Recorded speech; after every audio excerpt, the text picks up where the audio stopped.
दोस्तों, मैं आराध्या शर्मा स्वागत करती हूँ आप सभी का अपने YouTube चैनल पर। तो फ्रेंड्स, आपको सबसे पहले एक बात बता देना चाहती हूँ कि ये मेरा न्यू चैनल है और यहाँ पर मुझे आप सभी का सपोर्ट चाहिए, आप सभी का स्नेह चाहिए, प्यार चाहिए और बहुत ढेर सारा सपोर्ट चाहिए। इस चैनल को आप लोग सपोर्ट करें और आगे तक ले जाएं, ठीक है। आज मेरा ये फर्स्ट वीडियो है क्योंकि नया चैनल है और यहाँ पर मैं आपको सिविक से स्टार्टिंग करूँगी। जैसे कि आप जानते हैं, आराध्या मैम को शायद आप लोग पहले से भी जानते हैं। काफ़ी टाइम तक मैंने प्रतिष्ठा एकेडमी के चैनल पर टीचिंग करी है, जो कि आपके आशीष सर का चैनल है, ठीक है। तो वहाँ पर मैं आपको जीएस पढ़ाती थी और जीएस की टीचर है आराध्या मैम, सभी जानते हैं, आप सभी जानते हैं। जो नहीं जानते हैं वो भी जान लीजिए कि आराध्या मैम जो है जीएस की टीचर है और इस चैनल पर आपको जीएस के सारे पार्ट्स मिलेंगे मेरे द्वारा, ठीक है। और वीडियो को, ये जो आज की क्लास है और जितनी भी क्लासेज आएंगी उन सारी क्लासेस को आप स्टार्टिंग से देखिए, पूरा देखिए। और अगर आपको यहाँ पर कुछ नया और अच्छा मिलता है, आपको लगता है कुछ इंटरेस्टिंग मिला है, तो लास्ट में वीडियो को लाइक एंड शेयर करना बिल्कुल भी ना भूलें, ठीक है। नया चैनल है तो थोड़ा सा बता देती हूँ कि यहाँ पर हम किस चीज़ से स्टार्टिंग करेंगे। हम यहाँ पर सिविक्स एंड हिस्ट्री से स्टार्टिंग करेंगे, उसके बाद हम जियोग्राफी एंड जीएस के बाकी के पार्ट्स लेकर चलेंगे, ठीक है। आज हम सबसे पहले आज की क्लास में जो पढ़ने जा रहे हैं उसका आपको बता देती हूँ आज हम क्या पढ़ने जा रहे हैं। तो भाई आज हम पढ़ने जा रहे हैं इंडियन कॉन्स्टिट्यूशन, ठीक है, भारतीय संविधान, जो कि एक बड़ा मुद्दा बन गया है आज के टाइम में। आज के टाइम में क्या, जो हमारा भारतीय संविधान है ये तो है ही है विशाल, क्योंकि ये जो है दुनिया का सबसे बड़ा लिखित संविधान है। आप सभी जानते होंगे, जो नहीं जानते हैं वो भी जान लीजिए कि भारतीय संविधान जो है ये दुनिया का सबसे बड़ा लिखित संविधान है। और हमारा भारतीय संविधान, जिसके बेस पर हमारा देश चल रहा है, एक विशाल संविधान है, ठीक है। एंड इस संविधान से हमारे एग्ज़ाम्स में क्वेश्चन देखने को मिलते हैं, आप सभी जानते हैं। और आज का जो टाइम है, यहाँ पर हर एक एग्ज़ाम में आप किसी भी कॉम्पिटिटिव एग्ज़ाम में बैठें, वहाँ पर आपको इस सब्जेक्ट से क्वेश्चन दो चार देखने को मिलते हैं। और अगर आप एसआई का या कांस्टेबल का एग्ज़ाम देने जा रहे हैं तो वहाँ पर तो आपको 110% इससे 6 से 8 क्वेश्चन देखने को मिलते हैं सिविक्स से, ठीक है। पूछे ही जाएंगे भाई, इतना बड़ा टॉपिक है आखिरकार इंडियन कॉन्स्टिट्यूशन के, इससे क्वेश्चन बनता है, ठीक है। चलिए तो शुरू करते हैं। भारतीय संविधान, आज हम क्या पढ़ने जा रहे हैं, भारतीय संविधान। दिख रहा है?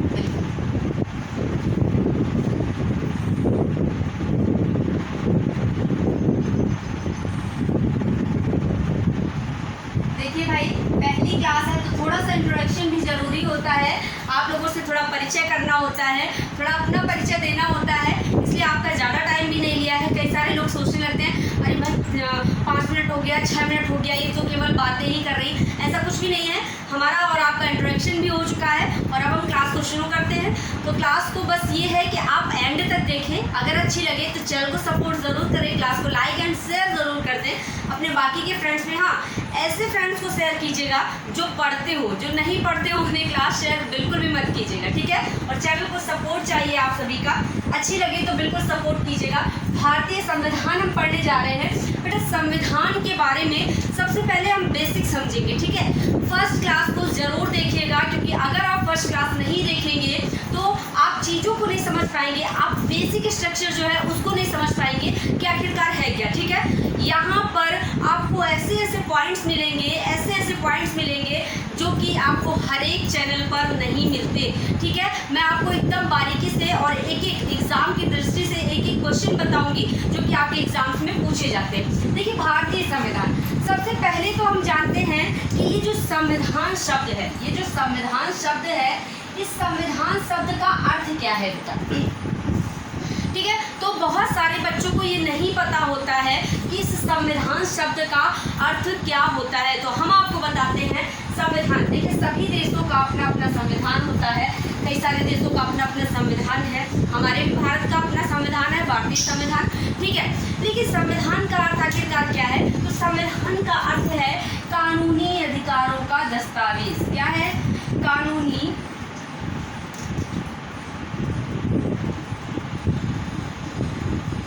अधिकारों का दस्तावेज, ठीक है, समझ गया बेटा, कानूनी अधिकारों का दस्तावेज। भाई इसका अर्थ कानूनी अधिकारों का दस्तावेज क्यों है? देखिए हम अपने भारत से लेते हैं, क्योंकि हम भारतीय संविधान पढ़ रहे थे ना, तो हम अपने भारत से लेते हैं। हमारे भारत में काफ़ी टाइम तक अंग्रेजों ने राज किया, ठीक है। लगभग 200 वर्षों तक, 190 सालों तक जो है अंग्रेज हमारे भारत पर जमे रहे, अपना पंजा डटाए रहे और हमारे भारतीयों को एकदम पूरी तरह से अपने अधीन कर दिया, ठीक है। भारतीय जो थे ये अंग्रेजों के इशारों पर काम करते थे, अंग्रेजों के ही अधीन थे, अपने कोई अधिकार नहीं, कोई कुछ नहीं, मतलब कोई आज़ादी नहीं, कुछ भी नहीं, अंग्रेज ही चलाते थे सब कुछ, ठीक है। जब अंग्रेज देश से गए तो भारतीय संविधान का निर्माण हुआ, ठीक है। अब संविधान का जब निर्माण हुआ तभी तो बेटा हम भारतीयों को अपने अधिकार मिले, अपनी आज़ादी मिली, ठीक है। और ये सारे के सारे अधिकार कैसे थे? कानूनी थे, ठीक है। ये सारे के सारे अधिकार कानूनी थे, जो कि आज भी आप फॉलो कर रहे हैं। और इन्हीं कानूनी अधिकारों के बेस पर आपको इतनी सारी स्वतंत्रताएं मिली हुई हैं। बोलने की आज़ादी, घूमने की आज़ादी, अपनी दैहिक स्वतंत्रता, मतलब काफ़ी सारी धर्म की स्वतंत्रता, बहुत सारी स्वतंत्रताएं आपको मिली हुई हैं। किस बेस पे मिली हुई हैं? तो ये इसलिए जो संविधान है ना, कानूनी अधिकारों का दस्तावेज, इसी दस्तावेज के आधार पर मिली हुई है, ठीक है। ये एक दस्तावेज है, और कैसा दस्तावेज है? हमारे कानूनी अधिकारों का दस्तावेज है, ठीक है। आई बात समझ में? भाई इससे पहले हमारे तो अधिकार ही नहीं थे ना, सारे अधिकार अंग्रेजों के पास थे, हमारे कोई अधिकार नहीं थे, कहीं कोई दस्तावेज भी नहीं था जिस पर ये अधिकार लिखे जाते, ठीक है।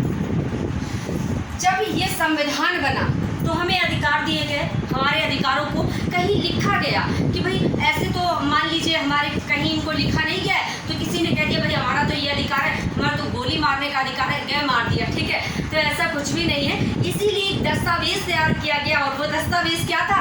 भारतीय संविधान, ठीक है। और उस दस्तावेज के अंदर लिखी गई हमारी सारी की सारी आज़ादियाँ, हमारी सारी की सारी स्वतंत्रताएं और हमारे सारे के सारे कानूनी अधिकार कानूनी तौर पर लिख दिए गए, ठीक है। तो मतलब हो गया कानूनी अधिकारों का दस्तावेज। देखिए छोटे छोटे पॉइंट्स हैं, लेकिन समझना बहुत ज़रूरी है, क्योंकि अगर हम इन्हें समझेंगे नहीं तो फिर हमें बेसिक स्ट्रक्चर जो है वो समझ में नहीं आएगा, ठीक है। चलिए भाई, तो ये तो संविधान का मतलब हो गया कानूनी अधिकारों का दस्तावेज। चलिए भाई अब आगे बढ़ते हैं, हम देखते हैं कि विश्व में सबसे पहले किस देश ने अपना संविधान लिखा। पूरी दुनिया में सबसे पहले संविधान किस देश ने लिखा, तो ये भी आपको पता होना चाहिए कि विश्व में सबसे पहला लिखित संविधान किस देश का था बेटा। तो यहाँ पर देख लीजिए, दिख रहा है बिल्कुल, विश्व का प्रथम लिखित संविधान, विश्व का प्रथम लिखित संविधान। कई सारे बच्चों को पता भी होगा और कई सारों को नहीं भी पता होता है, ठीक है। तो ये भाई कौन से देश का है? तो ये है संयुक्त राज्य अमेरिका, संयुक्त राज्य अमेरिका, ठीक है बेटा। ये किस सन में लिखा गया, ये बहुत इंपॉर्टेंट है और इसको जान लीजिए, कई सारे लोग इस चीज़ को नहीं जानते। ये किस सन में लिखा गया?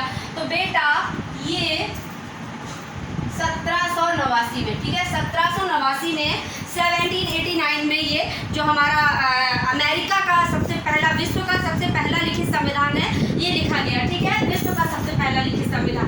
देखिए इसको आप ट्रिक से भी याद कर सकते हैं, मैं आपको ट्रिक बता देती हूँ, क्योंकि दिमाग से चीज़ें निकल जाती हैं जब हमारे पास काफ़ी सारे सन हो जाते हैं। भाई आप लोग कॉम्पिटिटिव एग्जाम की तैयारी कर रहे हैं तो आप लोग को बहुत सारा पढ़ना पड़ता है ना, तो इन सब चीज़ों के बीच में काफ़ी सारे सन याद करने पड़ते हैं, काफ़ी सारे देश वगैरह सब कुछ आपके दिमाग से निकल जाता है, आखिरकार कौन सा कहाँ।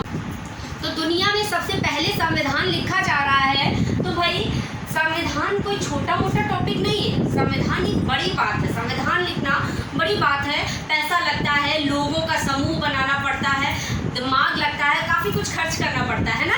तो भाई पैसा सबसे ज़्यादा इसमें खर्च होगा, तो भाई ये काम कौन कर सकता है? सबसे पहले इस काम को कौन कर सकता है? जहाँ पैसा खर्च होगा वो कौन करेगा? वो करेगा अमीर बंदा, ठीक है। पैसा तो भाई अमीर बंदा ही खर्च कर सकता है, क्योंकि अमीर के पास ही पैसा होगा, तो पैसा खर्च करेगा सबसे पहले अमीर बंदा। तो सबसे पहला जो लिखित संविधान वो अमेरिका का हो जाएगा, अमीर से हम अमेरिका बना लेते हैं, ठीक है। अब देखिए हम सन कैसे याद करेंगे, किसी एक बंदे ने शुरुआत करी, तो एक से आप एक याद रखेंगे, उसके साथ कई लोग आ गए तो 7 से हम 7 बना लेंगे, ठीक है। और एक एक करके लोग बढ़ बढ़ने लगे, 7 के बाद 8 आता है, 8 के बाद 9 आता है, डिजिट 4 होती हैं, आप जानते हैं, ठीक है। तो ऐसे हम सन को याद कर लेंगे कि अमीर बंदे ने शुरुआत करी तो अमेरिका हो गया सबसे पहला लिखित संविधान। एक बंदे ने शुरुआत करी, 1 हो जाएगा, 7 कई लोग आ गए, 7 आगे आएगा, उसके बाद एक एक करके लोग बढ़ने लगे तो 8 और 9 मतलब कि 1789 हो जाएगा, 1789, ठीक है। याद हो गया ना? आई थिंक आपको अब भी याद हो गया होगा, ज़्यादा आपको दिमाग पर जोर देने की ज़रूरत नहीं है। चलिए नेक्स्ट है, ये तो हो गई विश्व की बात। अब हम देखते हैं कि एशिया में प्रथम लिखित संविधान किस देश का है, एशिया में, ठीक है। तो देखिए ये भी ट्रिक से याद करवाऊंगी, बिल्कुल टेंशन लेने की जरूरत नहीं है। देखिए आप जानते हैं कि आराध्या मैम आपको काफ़ी सारी चीज़ें ट्रिक से याद करवा देती हैं, जो बच्चे नहीं जानते वो भी जान लीजिए। इस चैनल पर आपको एक एक पॉइंट मिलेगा, बारीकी की चीज़ें मिलेंगी, और ये मत सोचिए कि बस पढ़ाते ही जाएंगे, ट्रिक से याद भी करवाएंगे। जो चीज़ें टफ हैं, मुझे लग रहा है आप लोग नहीं याद कर पाएंगे, उन्हें मैं ट्रिक से याद करवाऊंगी, टेंशन मत लीजिए बिल्कुल भी, बस बने रहिए चैनल के साथ और सपोर्ट दीजिए चैनल को, ठीक है। चलिए, तो एशिया का प्रथम लिखित संविधान, प्रथम लिखित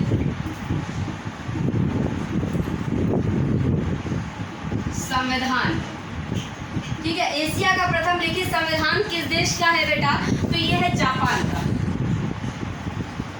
जापान, ठीक है। और कौन से सन में? तो ये बेटा 1860 में। कब? 1860 में। चलिए भाई इसको याद कर लेते हैं, कैसे याद करेंगे? देखिए एक सिया नाम की लड़की थी, किस नाम की लड़की थी? एक सिया नाम की लड़की थी, तो इससे हम एशिया बना लेंगे, एक सिया से एशिया बना लेंगे। और उसने क्या काम किया भाई? बड़ा तगड़ा काम कर दिया उसने। क्या काम कर दिया? उसने पान खाने पर रोक लगा दी, धूम्रपान निषेध कर दिया, ठीक है, पान खाने पर रोक लगा दी एक सिया नाम की लड़की ने। तो एक सिया से एशिया याद कर लेंगे, और पहली बार उसने पान खाने पर रोक लगाई है, तो प्रथम संविधान जो है ये पान से जापान का हो जाएगा एशिया में, ठीक है, जापान का हो जाएगा। अब भाई जब उसने पान खाने पर रोक लगाई तो काम क्या हो गया भाई? एक बंदा जो था वो बुरी तरह ऐठ गया, एक बंदा बुरी तरह ऐठ गया, तो 1 से 1 याद करेंगे, और ऐठने से 8 याद करेंगे, और बोला छी, तो छी से 6 याद करेंगे, बोला बिल्कुल ही 0 कर दिया, अरे थोड़ा बहुत तो खाने देते हैं ना, तो 0 से 0 याद कर लेंगे, मतलब कि एक बंदा 1, ऐठने से 8, 6 से 6 और 0 से 0, मतलब कि 1860 आपका जो है जापान का सन हो जाएगा, ठीक है। 1860 में जापान का संविधान लिखा गया, जो एशिया का प्रथम लिखित संविधान था, ठीक है। आ गई बात समझ में? ऐसे आप याद कर लेंगे आराम से। एक सिया नाम की लड़की थी, एशिया की बात हो गई, उसने पान खाने पर रोक लगाई थी, मतलब जापान का है, ठीक है। एक बंदा ऐड गया था, बोला छी, बिल्कुल 0 कर दिया, थोड़ा बहुत तो चलने देते हैं ना। चलिए भाई आगे देखते हैं। अब यहीं पर अगला पॉइंट आता है आपके लिए कि दुनिया में सबसे बड़ा लिखित संविधान किस देश का है? दुनिया में अगर आप बात करते हैं कि दुनिया में सबसे बड़ा लिखित संविधान, अभी तो बात चल रही थी कि पहला लिखित संविधान, क्वेश्चन अलग अलग है, कंफ्यूज होने की ज़रूरत बिल्कुल भी नहीं है, अलग अलग चीज़ें क्लियर करके चलिएगा। दुनिया में सबसे पहला लिखित संविधान, ठीक है, किसका है? अमेरिका का, ठीक है। अगर आपसे पूछा जाए कि दुनिया में सबसे बड़ा लिखित संविधान, बड़ा और पहले में अंतर है, तो बड़ा जो है वो भारत का है, ठीक है। तो देखिए विश्व का सबसे बड़ा लिखित संविधान भाई किस देश का है? तो आप सभी जानते हैं भारत का है, जो नहीं जानते हैं वो भी जान ले, भारत, ठीक है। हमारे भारत, एक तो देखिए कितनी बड़ी बात है, भारत कितना महान है कि काफ़ी इतने लंबे टाइम पीरियड तक अंग्रेज़ों ने हमारे भारत पर राज किया और भारत उनके अंडर रहा, जिससे अंग्रेज़ों ने भारत को एकदम निचोड़ के रख दिया है ना, क्योंकि इतना लंबा टाइम एक मायने रखता है ना। उसके बाद भी जब भारतीयों ने अपना संविधान लिखना शुरू किया तो एक इतना विशाल, इतना बड़ा संविधान लिख डाला कि वो दुनिया का सबसे बड़ा लिखित संविधान हो गया। सोचिए, सोचने वाली बात है कि भारत कितना महान है ना, कि एक दुनिया का सबसे बड़ा लिखित संविधान तैयार कर दिया हमारे भारत ने, और हमारे भारतीयों ने इस संविधान को लिखने के लिए लगभग 60 देशों का अध्ययन किया, और सारे देशों से, जितने देशों का अध्ययन किया उनसे कुछ ना कुछ थोड़ा थोड़ा जो उन्हें अच्छा लगा, बुराइयां नहीं अच्छाइयाँ, जो उन्हें अच्छा लगा उन चीज़ों को लेते गए और भारतीय संविधान में ऐड करते गए। ठीक है, तो बहुत सारी चीज़ें ले लेकर ऐड की बहुत सारे देशों से, और इस तरह ऐड करते करते करते करते एक लंबा टाइम लिया हमारे भारतीय संविधान में बनने के लिए। 2 वर्ष 11 माह 18 दिन लग गए, और इसके पूरे होने के बाद, इस लंबे टाइम के बाद हमारा भारतीय संविधान जब बनकर तैयार हुआ, लिखकर तैयार हुआ, तो क्या हो गया, वो दुनिया का सबसे बड़ा लिखित संविधान हो गया। किसी देश ने इतना बड़ा लिखित संविधान बनाया ही नहीं जितना बड़ा भारत का बन गया। ठीक है, चलिए भाई इसके बाद आगे चलते हैं। अब भाई ये तो बात हो गई विश्व में प्रथम लिखित संविधान, एशिया में प्रथम लिखित संविधान और दुनिया का सबसे बड़ा लिखित संविधान। ठीक है, कंफ्यूज मत होइएगा। अब अगर आपसे पूछा जाए कि सबसे पहले संविधान की मांग किसने करी, तो भाई सबसे पहले संविधान की मांग, सबसे पहले संविधान की मांग, देखिए भाई सबसे पहले संविधान की मांग बाल गंगाधर तिलक ने की थी। किसने? बाल गंगाधर तिलक ने।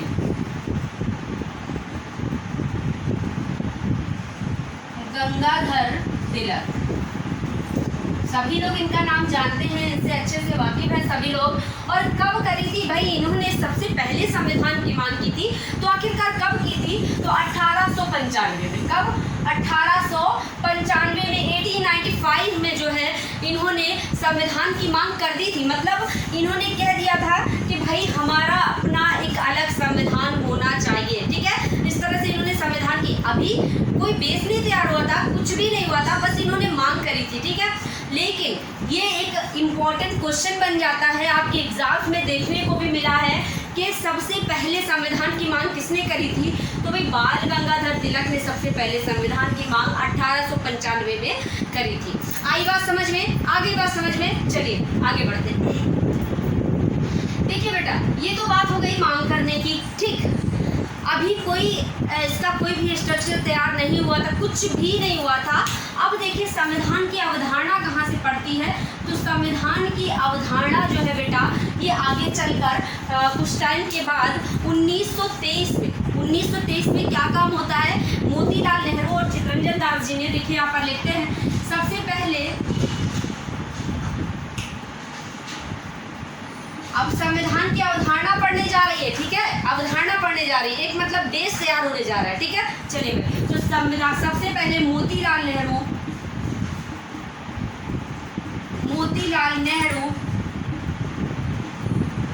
और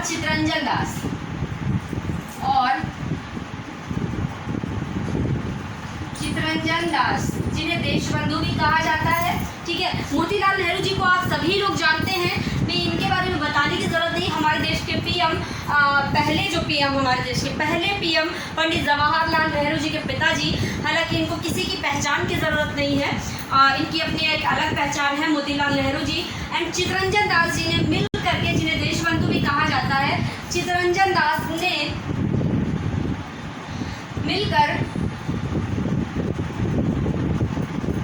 1923 में, कब? 1923 में स्वराज पार्टी की स्थापना करी। स्वराज पार्टी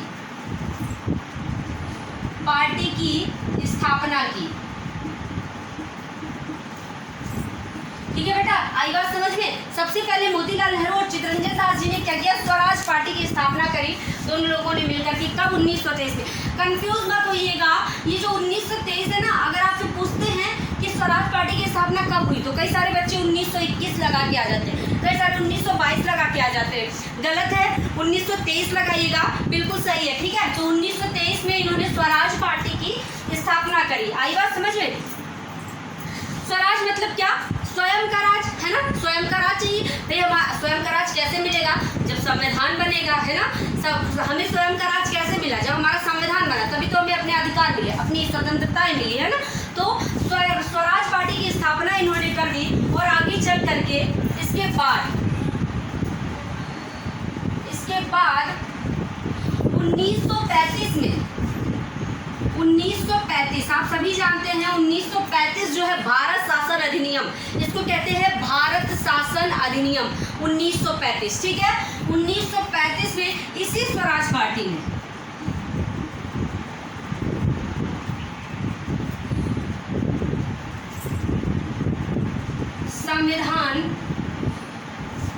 संविधान सभा की अवधारणा रखी, ठीक है। आई बात समझ में? देखिए इसी स्वराज पार्टी ने कब अवधारणा रखी जा रही? 1935 में, भारत शासन अधिनियम 1935, ठीक है। 1935 में संविधान सभा की अवधारणा रखी गई। बेटा इस चीज को याद रखिएगा, ये क्वेश्चन मोस्ट इंपॉर्टेंट है, पेपर में पूछा भी गया है, बच्चे कई बार नहीं बता पाते। आपसे पूछते हैं संविधान सभा की अवधारणा कब रखी गई, तो पता है बच्चे क्या करते हैं? बच्चे कर देते हैं 1946, 1949, 1950, इस तरह से 1947, क्योंकि भाई 1946 में जो है कैबिनेट मिशन भारत आया, मतलब कि संविधान पर काम शुरू हो चुका था। 1949 में संविधान बनकर कंप्लीट हो गया और 1950 में संविधान लागू हुआ, है ना।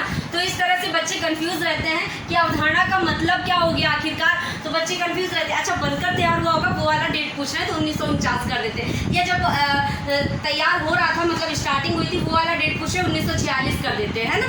या फिर लागू हुआ वो वाला डेट पूछ रहे तो 1950 कर देते हैं, गलत है। अवधारणा मतलब कि यहाँ पर एक बेस रखा जा रहा है, ठीक है। अभी कुछ नहीं है, अभी सिर्फ एक अवधारणा रखी गई, एक बेस रखा गया है संविधान के लिए, और वो कब? तो वो 1935 में, ठीक है। तो इस डेट को आप स्पेशली याद रखें कि अगर आपसे क्वेश्चन करें कि संविधान की अवधारणा कब रखी गई थी, संविधान सभा की अवधारणा, तो आप कहेंगे 1935। आई बात समझ में? चलिए आगे बढ़ते हैं। इतना जो है आपको समझ में आ गया। प्रथम लिखित संविधान विश्व का अमेरिका का है, इसके बाद एशिया का जापान का है, इसके बाद सबसे बड़ा जो संविधान है ये भारत का है लिखित पूरी दुनिया में। उसके बाद सबसे पहले जो है संविधान की स्टार्टिंग मतलब कहाँ से हुई, अवधारणा कब रखी गई, तो मोतीलाल नेहरू और चित्तरंजन दास जी ने स्वराज पार्टी की स्थापना करी। कब करी बेटा? 1923 में, और इसके बाद 1935 में इसी स्वराज पार्टी के द्वारा संविधान सभा की अवधारणा रखी गई, ठीक है। चलिए भाई हमें वीडियो ज़्यादा लंबा नहीं करना है, ज़्यादा चीज़ें कम टाइम में आपको बतानी है, जिससे कि आपका टाइम भी बचे और आपको चीज़ों की नॉलेज भी हो जाए, ठीक है। आगे चलते हैं। देखिए इसके बाद बेटा आप सभी लोग जानते हैं 1939 से 1945 तक एक युद्ध हुआ जो कि क्या कहलाया? विश्व युद्ध। कौन सा युद्ध था? द्वितीय विश्व युद्ध। देखिए सेकेंड वर्ल्ड वॉर, देखिए सेकेंड वर्ल्ड वॉर जो हुआ ये 1939 से लेकर के 1945 तक चला। देखिए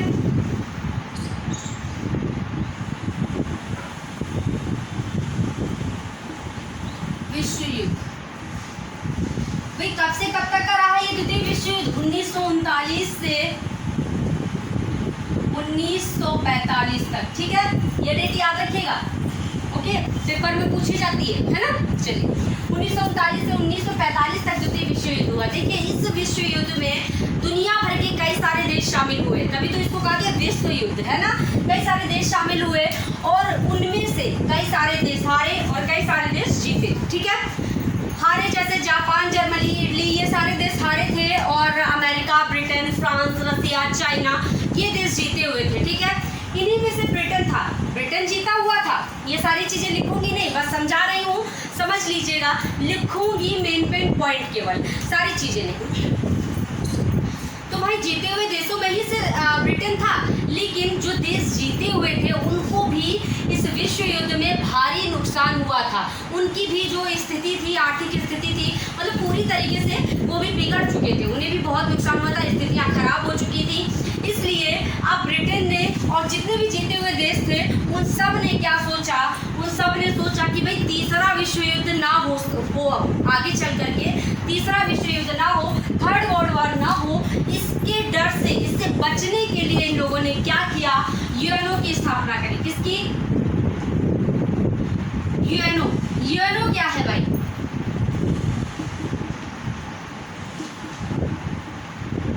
पहले तो जानते हैं कि यूएनओ की स्थापना इन लोगों ने कब? तो यूएनओ की स्थापना बेटा 24 अक्टूबर 1945 में। कब? 24 अक्टूबर 1945। देखिए यूएनओ का मतलब है संयुक्त राष्ट्र संघ। संयुक्त राष्ट्र संघ, देखिए आप इस तरह से समझ लीजिए, कई सारे बच्चे इन चीज़ों को पूरा ठीक से नहीं समझ पाते कि आखिरकार ये है क्या। तो देखिए एक चीज़ इसको समझ लीजिए आप, यूएनओ संयुक्त राष्ट्र संघ, जैसे कि आपके देश में, हमारे देश में सर्वोच्च न्यायालय है। सभी देशों का अपना एक न्यायालय होता है, जहाँ पर जैसे हमारा कोई भी मुद्दा होता है, हम पहले डिस्ट्रिक्ट कोर्ट जाते, फिर हाई कोर्ट जाते, फिर भी वहाँ से भी नहीं हमें न्याय मिलता तो हम कहाँ जाते, सुप्रीम कोर्ट जाते हैं, है ना। तो हमारे देश का जो है वो सुप्रीम कोर्ट है, सबसे बड़ा, है ना। लेकिन अगर कहा जाए कि सभी देशों का कौन सा है, तो ये अंतर्राष्ट्रीय न्यायालय है यूएनओ, ठीक है। यूएनओ जो है एक अंतर्राष्ट्रीय न्यायालय है, मतलब कि पूरी दुनिया का सारे देशों का एक सबसे ऊंचा न्यायालय, अंतर्राष्ट्रीय न्यायालय। जैसे कि हमारे देश में कोई भी मुद्दा होता है तो सर्वोच्च न्यायालय जा रहे हैं, लेकिन अगर सारे देश आपस में मिलकर झगड़ जाएं, जैसे द्वितीय विश्व युद्ध हुआ, इसमें सारे देश आपस में मिलकर के झगड़ गए, तो क्या हुआ भाई, इससे बचने के लिए एक अंतर्राष्ट्रीय न्यायालय की स्थापना कर दी गई, ठीक है। कि अब आपस में अगर सारे देश मिलकर के झगड़ेंगे तो इनका निपटारा कौन करेगा, तो ये करेगा अंतर्राष्ट्रीय न्यायालय। भाई एक देश अगर करता है तो सर्वोच्च न्यायालय होता है, लेकिन अगर बहुत सारे देश मिलकर आपस में झगड़ जाते हैं या कोई केस हो जाता है तो कौन करेगा, तो वो अंतर्राष्ट्रीय न्यायालय है यूएनओ, संयुक्त राष्ट्र संघ, जिसकी स्थापना 24 अक्टूबर 1945 को नीदरलैंड में की गई थी, ठीक है। चलिए भाई, तो ये चीज़ें भी आप जानेंगे जब मैं आपको यूएनओ पढ़ाऊंगी स्पेशली, तो वहाँ पर एक एक पॉइंट बताऊंगी, इसकी कौन कौन सी शाखाएं हैं, किसने किसने स्थापना की। विंस्टन चर्चिल ने इसकी स्थापना करी थी अमेरिका के राष्ट्रपति के साथ मिलकर के, ठीक है। तो ये सारी चीज़ें आप यूएनओ में जानेंगे। चलिए आगे जानते हैं। अब भाई यूएनओ की स्थापना कर दी थर्ड वर्ल्ड वॉर से बचने के लिए, लेकिन ब्रिटेन जो था वो भी अब जान चुका था कि भारत पर अब ज़्यादा लंबे समय तक राज करना ब्रिटेन के बस की बात नहीं थी। क्यों भाई, क्योंकि उनकी भी आर्थिक स्थिति खराब हो चुकी थी, अंदर से वो भी खोखले हो चुके थे युद्ध के दौरान, ठीक है। और भारतीय भी जो थे वो भी अब बहुत ज़्यादा तेजी में, जोश में आ गए थे। भारतीयों को भी अब अपनी आज़ादी चाहिए ही चाहिए थी, कैसे भी करके, है ना। ब्रिटेन वासी इस चीज़ से भी परिचित हो चुके थे कि अब तो भारतीय हमें भगा कर रहेंगे, तो उन्होंने सोचा कि भाई पहले से भाग जाओ, अच्छा है, अपना इनका देश इनको समर्पित करके और पहले से चले जाओ, ज़्यादा अच्छा है, बाद में बेइज्जती हो, क्या फ़ायदा, भगाए जाए, है ना। तो ब्रिटेन वासियों ने भारत की सत्ता भारतीयों के हाथ में देने का निर्णय ले लिया। 1942 में महात्मा गांधी जी ने कह दिया करो या मरो, मतलब आज़ादी दिलाओ, आज़ादी लो, कैसे भी लो, चाहे मरो या कुछ भी करो, तो करो या मरो जो है। इस तरह से जब गांधी जी ने कह दिया तो अंग्रेजों के और ज़्यादा उन्होंने ये सोचा कि भाई अब तो भगाए ही जाएंगे, है ना। तो अंग्रेज देश से जा रहे थे, उसके दौरान अंग्रेजों को ये चीज़ भी पता थी, अंग्रेज जानते थे कि हमने इतने टाइम से भारत पर राज किया है, अब भारत में जो है एकता खत्म हो चुकी थी। भाई आप ही देख लीजिए, आप लोग जानते हैं कि कभी भी आप लोग अगर किसी दूसरे के अंडर ज़्यादा समय तक काम कर रहे हैं तो आप अपने ज्ञान को भूल जाते हैं। आप किसी दूसरे का ज्ञान ले लेकर के काम कर रहे हैं तो आप अपना जो आपका खुद का ज्ञान है उसको आप भूल जाते हैं, है ना, होता है ना। इसी तरह भारतीय जो थे ये ब्रिटेन वासियों के अंडर बहुत टाइम से काम कर रहे थे, उन्हीं के इशारों पर चल रहे थे, उन्हीं के हिसाब से सब कुछ कर रहे थे। तो अब ये अपनी चीज़ें भूल चुके थे, ये अपनी आज़ादी भूल चुके थे, अपनी एकता भूल चुके थे, और ब्रिटेन वासी इस चीज़ को जानते थे। तो ब्रिटेन वासियों ने ये सोचा कि भाई हम चले जाएंगे, ये अपना देश चला नहीं पाएंगे, सब आपस में लड़ते झगड़ते रहेंगे, है ना, चला नहीं पाएंगे। तो ब्रिटेन वासियों ने भारतीयों को एक मतलब कि एक कह लीजिए कि सजेशन दिया कि भाई हमारे जाने से पहले आप अपना एक संविधान बना लीजिए, एक पुस्तक लिख लीजिए, वहाँ पर आप अपनी सारी चीज़ें लिख लीजिए कि हमारा देश इस हिसाब से चलना है, ठीक है, उसी हिसाब से आप अपने देश को चलाते रहेंगे। क्योंकि भाई देखिए जो हमारा भारत था ये बेटा दो हिस्सों में बटा हुआ था। एक तो क्या थी, एक तो ब्रिटिश भारत था। कौन सा भारत था? ब्रिटिश भारत। ब्रिटिश भारत का मतलब क्या हो गया? अंग्रेजों का भारत, ठीक है, अंग्रेजों का भारत।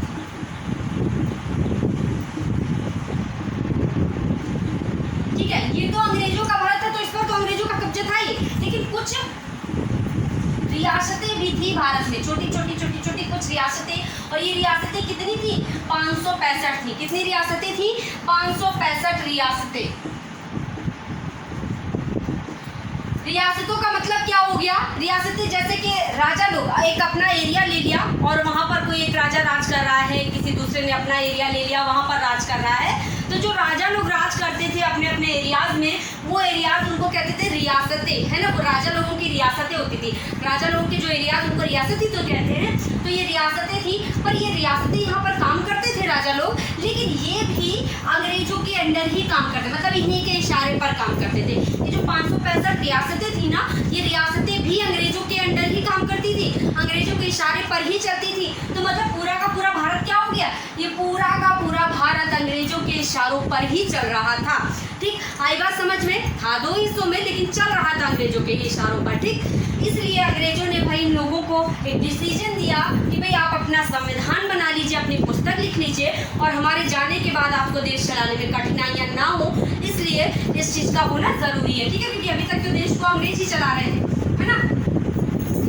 भाई ये बात भारतीयों को ठीक लगी। क्यों ठीक लगी, क्योंकि काफ़ी टाइम से भारतीय भी कहीं ना कहीं चाह रहे थे कि उनका अपना एक संविधान बने। भाई बाल गंगाधर तिलक ने तो 1895 में ही मांग कर दी थी संविधान की, है ना। मोतीलाल नेहरू और चित्तरंजन दास जिसने 1923 में ही स्वराज पार्टी की स्थापना कर दी थी, है ना। तो मतलब भारतीय भी कहीं ना कहीं इस चीज़ को कहीं ना कहीं क्या पूरी तरह चाहते थे कि भारत का अलग संविधान होना चाहिए। तो ये बात भारतीयों को सही लगी, और अंग्रेजों भारतीयों ने इस चीज़ के लिए बिल्कुल तैयार हो गए भारतीय। और अंग्रेजों ने यहाँ से जाने से पहले क्या काम किया, यहाँ पर एक मिशन भेजा। कौन सा मिशन भेजा, कैबिनेट मिशन। तो यहाँ पर देखेंगे अंग्रेजों ने कौन सा मिशन भेजा,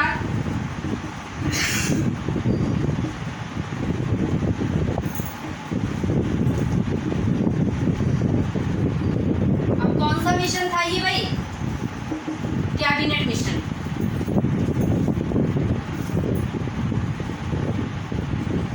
कैबिनेट मिशन, ठीक है, कैबिनेट मिशन। अब इस कैबिनेट मिशन के ही आधार पर 1946 में भेजा था। कब, 1946, 1946 में। ठीक है, देखिए इसी कैबिनेट मिशन के आधार पर भारतीय संविधान सभा का गठन हुआ। किसका, संविधान सभा का गठन हुआ, संविधान का नहीं। कैबिनेट जो है ये केवल संविधान सभा का गठन कर रहा है, ना कि संविधान का। तो इस बात में कई सारे बच्चे कंफ्यूज रहते हैं, इसको भी जान लीजिए कि कैबिनेट मिशन जो भारत आया था उसने क्या किया, उसने संविधान सभा का गठन किया। किसका, संविधान सभा, संविधान सभा का गठन किया है बेटा, संविधान का नहीं। पेपर में आपसे पूछा जाता है कि भारतीय संविधान का गठन किसके द्वारा हुआ, आप फट से टिक करते हैं कैबिनेट मिशन।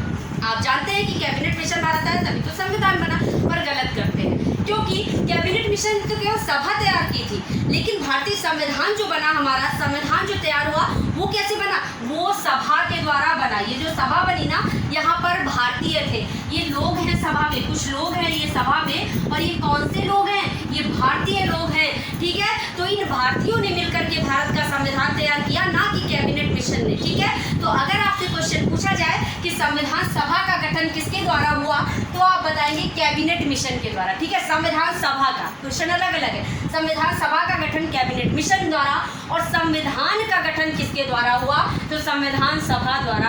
बात समझ आ रही है ना, संविधान सभा का गठन कैबिनेट मिशन द्वारा, और संविधान का गठन संविधान सभा द्वारा। संविधान, ठीक है, क्यों भाई, कैबिनेट मिशन केवल सभा तैयार कर सकता है, ना कि हमारा संविधान बना सकता है, क्योंकि कैबिनेट मिशन अंग्रेजों का था। ठीक है, तो ये संविधान जो है नहीं बनाएगा, ये केवल सभा का गठन करेगा। अब संविधान कौन बनाएगा, संविधान तो हम भारतीय मिलकर बनाएंगे ना, क्योंकि भारतीयों का संविधान बन रहा है, भारतीय संविधान बन रहा है, तो भारतीय मिलकर बनाएंगे। ठीक है, तो संविधान का गठन किया संविधान सभा ने, और संविधान सभा का गठन किया कैबिनेट मिशन ने।